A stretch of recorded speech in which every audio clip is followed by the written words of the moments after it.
요즘 사람들의 최대 관심사는 집일 것입니다. 가족끼리, 친척끼리, 친구끼리 모이면 집 이야기를 자주 합니다. 어떻게 하면 내 집을 마련할 수 있을까? 어떻게 하면 나이 들어서까지 안정적으로 지낼 집을 구할 수 있을까? 어떻게 하면 대출금을 다 갚고 내 집 마련의 꿈을 이룰 수 있을까? 어떻게 하면 전세금을 빼주고 내 집에 들어가서 살 수 있을까? 최근에는 집값이 크게 오른 데다 금리까지 많이 올라서 집집마다 말 못할 고민이 많습니다. 서울에만 300만 호의 주택이 있다고 하는데 우리 가족 편히 살 집을 구하기가 쉽지가 않습니다. 아파트 단지 옆을 지나다 보면 집들이 이렇게 많은데 내 한 몸 누일 집이 없나 싶어서 자괴감이 들기도 합니다. 특히 요즘은 집값이 많이 올라서 부모의 도움 없이 자기 힘으로 내 집 마련하는 것이 거의 불가능한 상황입니다. 그래서 요즘 젊은 사람들 중에는 차라리 즐기고 살자 하고서 저축을 포기한 그런 사람들도 있다고 합니다. 과연 나는 이 땅에서 내 집 한 채 마련할 수 있을까요? 여기 복된 소식이 있습니다. 하나님께서 우리에게 집을 지어주십니다. 이 땅에서 늘 우리와 함께 거하시며 우리가 거할 장소를 마련하여 주시고 우리를 안전하게 지켜주십니다. 가정을 주시고 교회를 주십니다. 의식주와 모든 물질적 필요를 공급하여 주십니다. 또 장차 천국에서 우리가 영원히 거할 처소를 마련하여 주십니다. 이 땅에 주거 불안정으로 불안해하는 여러분, 오늘 말씀을 통해서 주님께서 지어주시는 집에 평안히 거하시기 바랍니다. 첫 번째 말씀입니다. 하나님은 이 땅에서 우리가 거할 집을 마련하여 주십니다. 다윗은 왕이 되고 얼마 지나지 않아서 안정되게 자리를 잡았습니다. 대적들을 무찌르고 왕궁을 건축했습니다. 그는 하나님께 성전을 지어드리고자 했습니다. 그 취지는 참 좋은 것입니다. 내가 왕이 되고 이렇게 대적들을 무찌르고 번듯한 집을 지어 사는 것이 다 하나님께서 주신 은혜 아닌가. 그런데 어떻게 나만 이렇게 편한 집에 거하고 하나님께는 변변한 집도 한 채 마련해 드리지 못하는가. 이제 내가 하나님께 집을 지어드리자. 마치 성공한 자식이 부모님께 집 한 채 지어드리고 효도하려고 하는 듯한 귀한 마음입니다. 선지자 나단도 참 좋은 생각입니다 하고 동의합니다. 하지만 하나님께서 이것을 반대하십니다. 5절과 7절에 그 이유가 나옵니다. 높으신 하나님께서 사람이 지은 집에 거하겠느냐? 그동안 하나님이 성전을 지으라고 명령한 적이 있느냐?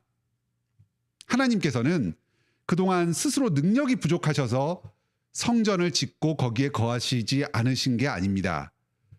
떠돌아다니신 것이 아닙니다. 천지가 다 하나님의 것이 아닙니까? 하지만 6절과 7절에서는 하나님께서 친히 애굽에서 가나안까지 이스라엘 백성들과 동행하시면서 광야의 모든 여정을 신실하게 지키시고 함께하여 주셨습니다. 참된 왕으로서 내 백성으로 이스라엘을 부르시면서 백성을 지키시고 돌보시고 먹이셨습니다. 가나안에 들어온 뒤에는 여러 이방 민족들과 친히 전쟁을 수행하시면서 그 땅을 토벌하시고 안정을 찾아서 백성들에게 안겨주시기까지 쉬지 않으셨습니다. 하나님께서 집이 없는 것은 결코 하나님의 무능을 의미하는 것이 아닙니다. 하나님께서 그만큼 이스라엘을 사랑하셔서 겸손하게 자기를 낮추시면서 이스라엘의 고난에 함께 하신 것입니다. 참으로 하나님은 예전이나 지금이나 우리와 항상 함께 하시는 분이십니다. 우리가 집이 없을 때에도 하나님 스스로 함께 집을 가지지 않으시고 우리와 함께 떠돌아다니시는 분이십니다. 당장 이사갈 집을 찾아서 고민하시는 분이 있다면 이 사실에 위로를 받으시기 바랍니다. 하나님도 우리와 함께 집 없이 떠돌아다니십니다. 하나님은 오히려 다윗에게 집을 지어주겠다 약속하십니다. 11절입니다. 여호와가 너를 위하여 집을 짓고. 여기서 집은 단지 건물만을 의미하는 것이 아닙니다. 우리가 살아갈 삶의 터전 전체를 의미합니다. 모든 적군을 물리치고 세상에서 존귀한 이름을 떨치면서 살겠다 하십니다.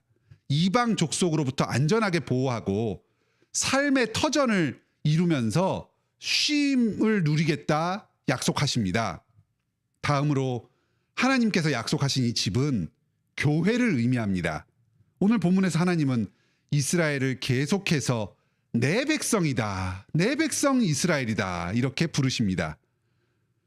직분자 왕을 통해서 하나님의 다스림을 받는 신앙의 공동체로 이스라엘을 세워가십니다. 단순한 민족 국가를 넘어서 하나님을 예배하고 말씀에 순종하면서 살아가는 교회로 이루어 주시는 것입니다. 다음으로 여기서 하나님께서 약속하신 집은 가정을 의미합니다. 다윗이 죽고 난 뒤에도 하나님께서는 그의 후손들을 지키고 돌보아 주실 것입니다. 14절입니다. 나는 그에게 아버지가 되고 그는 나에게 아들이 되겠다. 부모에게 이보다 더 큰 축복이 어디 있습니까? 내가 죽은 뒤에도 하나님께서 신실하게 내 자녀를 돌보아 주시며 그의 아버지가 되겠다. 내가 못다 이룬 그 성전 건축의 꿈을 내 아들을 통해서 이루게 하여 주겠다. 가문의 후손들이 대대로 교회의 기둥이 되어서 왕으로 다스리면서 하나님 나라를 든든하게 세워가는데 쓰임받겠다. 다윗은 이러한 약속을 붙들고 죽을 때에도 아주 편안하게 눈을 감을 수 있었을 것입니다. 사랑하는 성도 여러분, 하나님께서 다윗에게 주신 이 약속은 예수 그리스도 안에서 우리의 약속이 됩니다. 하나님께서 우리에게도 집을 지어주십니다. 우리는 왕이신 그리스도의 다스림을 받는 하나님의 백성입니다. 또 그리스도와 연합해서 하나님을 아버지라 부르며 하나님의 아들딸이 되어서 이 땅에 살아갑니다. 로마서 8장 16절로 17절입니다. 성령이 친히 우리가 하나님의 자녀인 것을 증언하시나니 자녀이면 또한 상속자 곧 하나님의 상속자요 그리스도와 함께 한 상속자이다. 우리는 스스로 집을 마련하기 위해서 많은 노력을 기울이기도 하고 또 일이 잘 풀리지 않으면 근심 걱정하기도 합니다. 가정을 세우고 교회를 세우기 위해서 많은 노력을 기울입니다. 혹시 여러분은 나 스스로의 힘으로 집을 지으려고 전전긍긍하고 있지는 않으십니까? 하나님께 집을 짓고 하나님 앞에서 떳떳한 자로 자랑스럽게 나서기 위해서 그렇게 애를 쓰고 노력하지는 않으십니까? 하나님께서 이 땅에서 우리의 집을 지어주십니다. 우리가 하나님을 섬기기 이전에 하나님께서 우리를 지키시고 돌보아 주시며 섬기십니다. 우리의 삶의 터전을 친히 지키고 보호하여 주십니다. 우리의 가정을 지키시고 교회를 지키시며 세워가 주십니다. 혹시 우리의 상황이 불안정하다 해도 안정이 찾아오는 그날까지 하나님께서는 결코 홀로 쉬지 않으십니다. 우리를 내버려 두고 혼자 자기 집으로 들어가서 편히 쉬지 않으십니다. 우리와 함께 거하시며 우리와 함께 집을 지어 가십니다. 우리의 그 불안정을 감당하시면서 지금도 우리의 집을 지어 가십니다.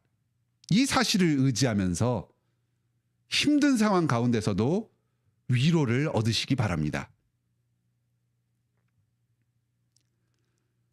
지금까지 하나님께서 이 땅에서 우리의 집을 지어주신다 하는 말씀을 들었습니다. 그런데 하나님께서 지어주시는 집은 이 땅에서의 현세적인 복에만 머무르는 것이 아닙니다. 하나님은 우리에게 영원한 집을 지어주십니다. 16절입니다. 네 집과 네 나라가 내 앞에서 영원히 보존되고 네 왕위가 영원히 견고하리라. 오늘 본문에서는 영원한 집, 이 집이 영원하다 하는 사실이 여러 차례 강조됩니다. 하나님께서도 영원히 보존된다, 영원히 견고하다 하십니다. 18절부터 이어지는 다윗의 고백에서는 영원하다 하는 말을 또 여러 번 반복합니다. 영원한 집의 가장 큰 특징은 하나님 앞에 있다는 것입니다. 16절에 내 앞에서 영원히 보존된다. 또 29절에서는 주 앞에 영원히 있다. 하나님께서 지으시는 영원한 집의 핵심은 그곳에서 하나님께서 함께 거하신다는 사실입니다.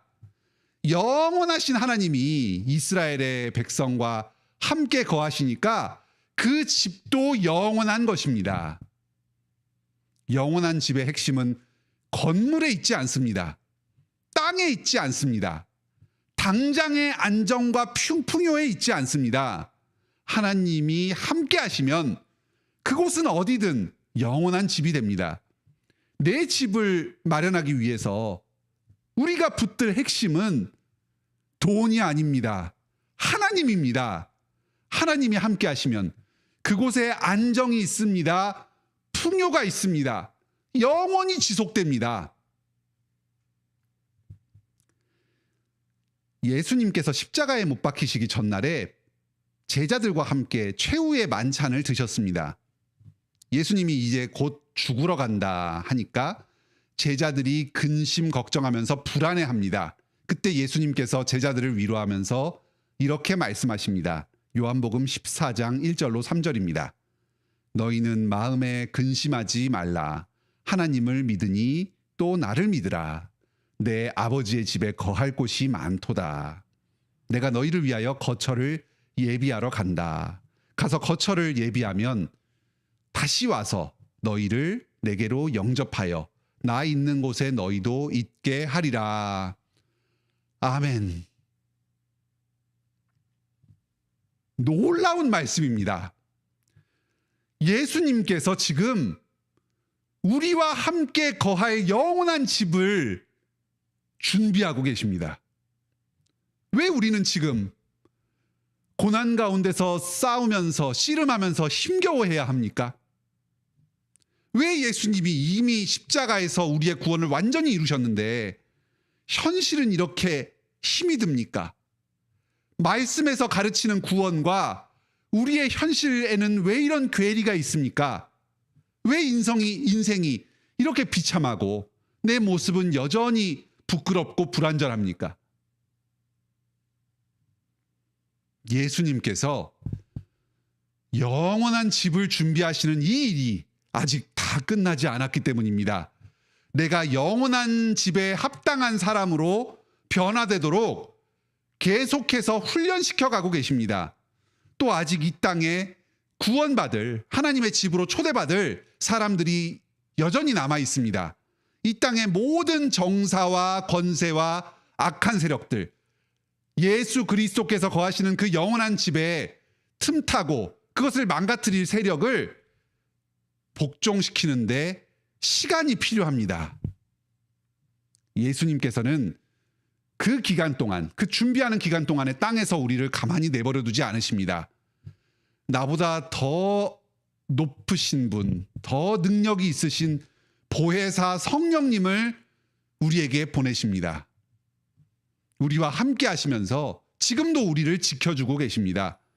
광야에서 언약궤로 함께 하시며 백성들을 지켜주시고 돌봐주셨던 그 하나님께서 지금은 성령님으로 우리와 함께 거하시면서 여전히 우리를 지키시고 돌보아 주십니다. 이미 하나님께서 우리와 함께 거하시는 이 영원한 집이 우리 가운데서 실현되고 있습니다. 아멘. 비유를 들자면 우리는 집에 이미 당첨이 되었습니다. 분양을 받아서 보증금을 다 치렀고 집이 한창 올라가고 있는 중입니다. 예수님께서 그 건축자가 되셔서 그 집을 지금 짓고 계십니다. 성령님께서 우리의 보증금이 되십니다. 그리고 그 집을 다 지으실 때까지 모델 하우스를 미리 마련하여 주셔서 그 집에서 잠시 거하면서 기다리게 하셨습니다. 그곳이 바로 가정과 교회입니다. 우리가 지금 거하는 가정과 교회가 천국의 모델 하우스입니다. 현실은 부족함이 있지만 이미 영원한 집이 우리 가운데 시작되었습니다. 이 땅에 거할 집이 마땅하지 않아서 불안해하며 이리저리 떠돌 때에 이 사실을 꼭 기억하시기 바랍니다. 지금 예수 그리스도께서 결코 나를 잊지 않고 기억하고 계신다. 지금도 나를 위해서 영원한 집을 열심히 짓고 준비하고 계신다. 내가 겪는 이 지금 고난도 영원한 집에 들어가기 위한 준비의 과정이다. 가서 거처를 다 예비하면 내가 너희에게 다시 올 것이다. 너희를 내게로 영접할 것이다. 너희와 함께 영원히 거할 것이다. 주님께서 약속하셨습니다. 주님은 결코 지체하지 않으십니다. 한달음에 우리에게 달려오실 것입니다. 우리와 함께 거할 그날을 바라보면서 지금도 성실하게 집을 준비하고 계십니다. 불안정한 상황 가운데 불안할 때에, 힘든 마음이 계속해서 올라올 때에 지금도 쉬지 않고 일하시는 예수 그리스도를 바라보면서 위로를 얻으시기 바랍니다. 말씀을 맺겠습니다. 내가 살 집이 어디에 있습니까? 하나님이 내 집이 되십니다. 첫째로 하나님께서는 이 땅에 내 집을 지어주십니다. 삶의 터전을 주시고 가정을 주시고 교회를 주십니다. 둘째로 하나님은 영원히 거할 집을 마련하여 주십니다. 예수님께서 지금 영원한 집을 짓고 계십니다. 성령님께서 우리로 그 영원한 집에 적합한 사람으로 준비시켜 가시면서 그곳으로 우리를 인도하고 계십니다. 장차 예수님께서 다시 오실 것입니다. 새하늘과 새 땅을 이루시고 우리와 영원히 한 집에서 함께 거하실 것입니다. 그 날을 소망하면서 이 땅의 고난 가운데서도 주님 계신 집을 이미 누리며 평안 가운데 거하기 시작하는 여러분들 다 되시길 바랍니다.